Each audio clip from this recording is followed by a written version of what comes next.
Fake media.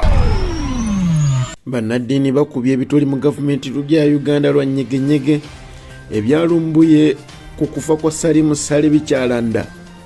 Yejje n'obigirwa oluvannyuma lw'okukukuluma olw'abakulu mu kibiina ki National Unity Platform okugaana okumubeererawo ku mukolo gwe olunaku olw'eggulo yakubye ekidaala.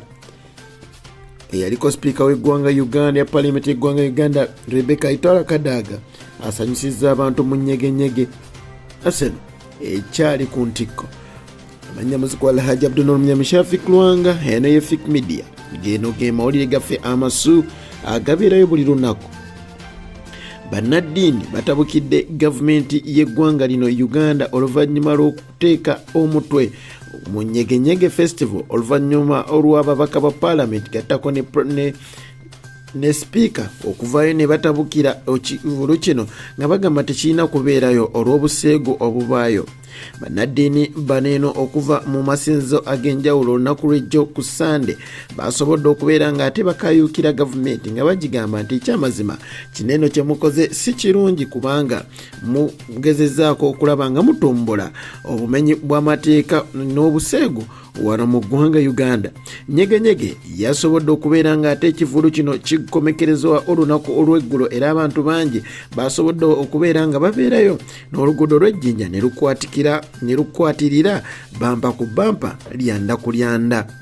Abantu baalaze essanyu wamu n'okusanyukira awamu mu nyegenyege festival eyabadde ejjinja ku Itanda Falls.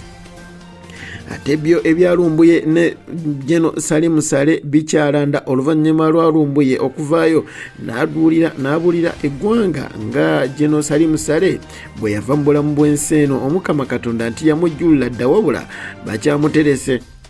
Jeno Salim Saleh yasobodde okubeera nga ate bw'atyo agenda akyaza. Jeno Salim Saleh muwala we yasobodde okubeera nga ate aleeta omwami mu maka gaabwe wali ebuziga era Saleh yabaddeyo nga atemya bukofu.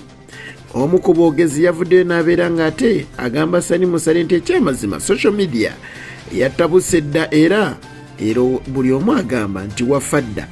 Kino ne kijjawo ekirongazya Frederick Lumbuye eyavuddeyo n'abeera ng'agamba nti omukolo guno gwali gwa 29 ate nga 29 social media yali tennaba kubeera ng'etabuka nga bweri kati. Era mu 29 ebifaananyi bya Salim Saleh yali munene okusinga bwali. Ye Lumbuye Fred avuddeyo n'abeera ng'ate agamba n'awa bwino we nti buno omukolo gwali gwa 29 naye abatunuulizi bwe batunuulira omukolo guno balabira ddala nti ebya 29 n'obigeraganya ebyabaddewo enjawulo eba nnene nnyo ddala kubanga Salim Saleh wa 29 si y'omu neyalabiseeko. Saleh yebaziza muwala we olw'okuleeta omwami mu maka gayo era n'asobola okubeera nga azuukira mu bafu nga gye baali bamutwala.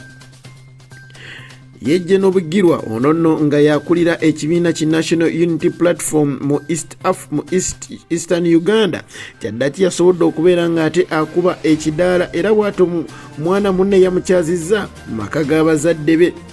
Jjukira nti emabegako Jeno Bigirwa yavaayo n'abeera ng'agamba nti bakama be mu kibiina ki National Unity Platform balinamu abaana n'ebyana era balemeddwa okubeera nga bambi bamubeererawo nga bwe babeererawo ababaka abalala abazze bakola embaga ez'enjawulo.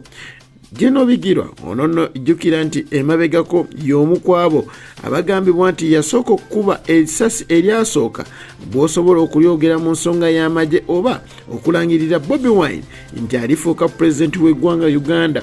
Ono yaliko mupiira ogumu waneeno mu ggwanga Uganda nga Uganda Cranes esamba ttiimu emu oba ensi emu bw'atyo n'awanika ekipande ekiraga nti Bobi Wine alifuukako pulezidenti w'eggwanga Uganda. Naye yavuddeyo n'agamba nti ekyamazima banne tebasobodde kuba nga bamudduukirira. Omukolo tegwabaddeko banene mu kibiina ki National Unity Platform wabula kwabaddeko omukulu Mufumbira Waiso ono nno yamyuka omwogezi w'ekibiina kino ogatteko omukulu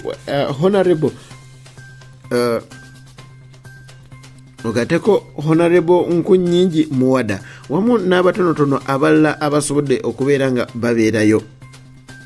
ate ye Rebecca alitwala Kadaga y'omu ku abo abasinze okukyamula abantu waneno ku Nyegenyege Festival yasobodde okuba ng'ekomekereza olunaku lw'eggulo ono yasobodde okubeera ng'akoona paka chini era abantu enduulu bwetoneeraya.